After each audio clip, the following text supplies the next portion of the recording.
Hi everyone, what a year it has been. After that result that we won't talk about because, well, as Saints fans, it did happen, but we've glossed over that.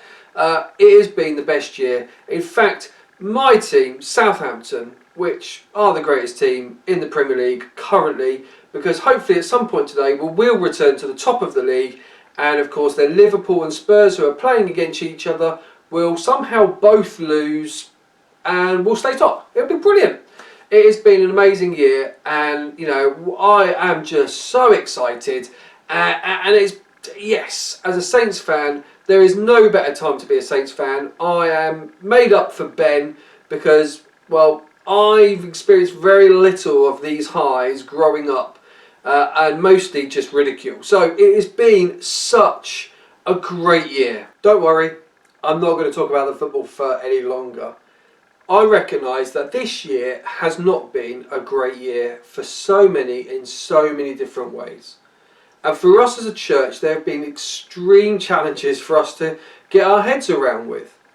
For the restrictions, they've changed and kept changing. The things we've had to put in place, we never imagined we would have to worry about a COVID risk assessment for every activity that we undertake. Having to change the way we've done the toy appeal, change the way that the staff have been or not been in the office, getting used to working from home, certainly looking at a screen more, and so many other things. And of course, we've not been able to gather as a church to worship as one. Certainly not physically anyway. I know that for many of you, if not all of you, the challenges of 2020 we're glad that we're leaving them behind. The challenges that we've faced have kind of sat so uncomfortably and so painfully for us all in different ways. 2020 has not been a brilliant year. But I want to reflect this afternoon But I want to reflect in this video at the end of this year as we look back and acknowledge that yes, 2020 has been challenging. It has been painful. We've experienced so much loss of our lives and loss of loved ones and so many different things. We have to acknowledge as we come to the end of this year. But I want to just take some time at the end of 2020 as we look back, and yes, we acknowledge the challenges and the difficulties and the hurt and the loss, and that is real. And we can't just sweep that to one side, and neither should we. But as a people of faith, as we come and reflect on what has been, as we look back, we see hope. We see faith. We see where love has been in action.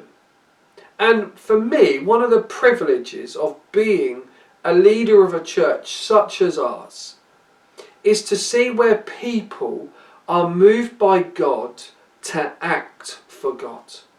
This has been clearly evident all the way through this pandemic. I pray that it's because it's what we're like as a church well before the pandemic.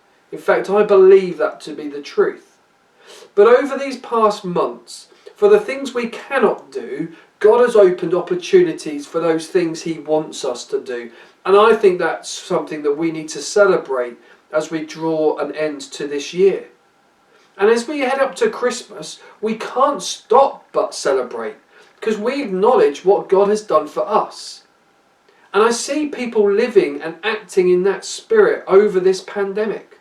Not what we can't do, but what God gives us to do. In fact, I remember a conversation with Lorraine as she was coming back off furlough, as we headed into the summer, uncertain of what the first term between September and December would bring for her.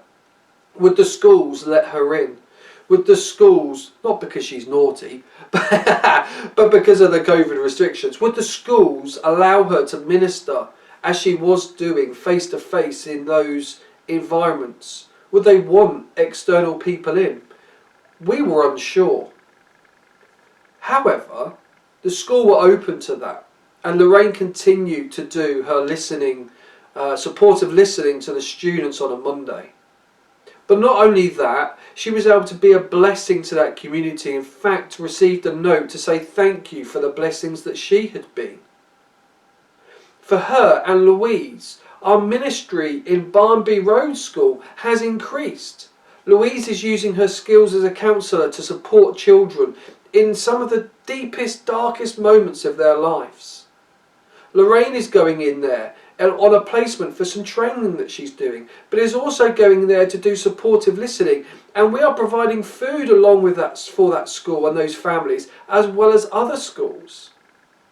Now, this is just one example, and I could talk so much, and I have in the newsletter, about all the different things that God has been up to.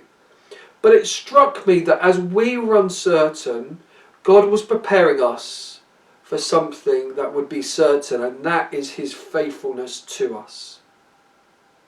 As I look back, I reflect on the challenges that I have faced, the things that I wish I could do, the skills that I had learned, and my green screen will make an appearance, I'm sure, over the next few weeks, so you'll just have to wait for that, but not today. We've all had to adapt and change, but God is the same. God is faithful to us, and he's proven that as we have sought to minister in new ways and exciting ways. The opportunities that are before us are greater than they were this time last year. I think that is worth celebrating. So whether it's the resources, the financial resources, the resources of the toys that have been a blessing to us over this past month or so, whether it is the way that people have stepped up into ministries, the joy that we have from the giving of the charity shop as people come and use that as a place, yes, for themselves, but a blessing to us and a resource for us. Whereas those moments where people have engaged on YouTube who aren't part of our church or who weren't part of our church. I could go on. I really could go on and share all of those incidental moments, those little moments of grace and hope. I encourage you over these next couple of weeks, as we head towards the most amazing moment in the history of our world where God turns up in our neighbourhood, look back and celebrate where the joy and the faith and the love has been in your life. Don't use that as a way to push out the stuff that we need to keep in mind. Don't use that as a way of just trying to look on the positive, but as a way to deepen your faith and your relationship with the Creator and the generous God who is faithful to us now and will be in 2021 and well beyond any year that we serve in this town. May God bless you.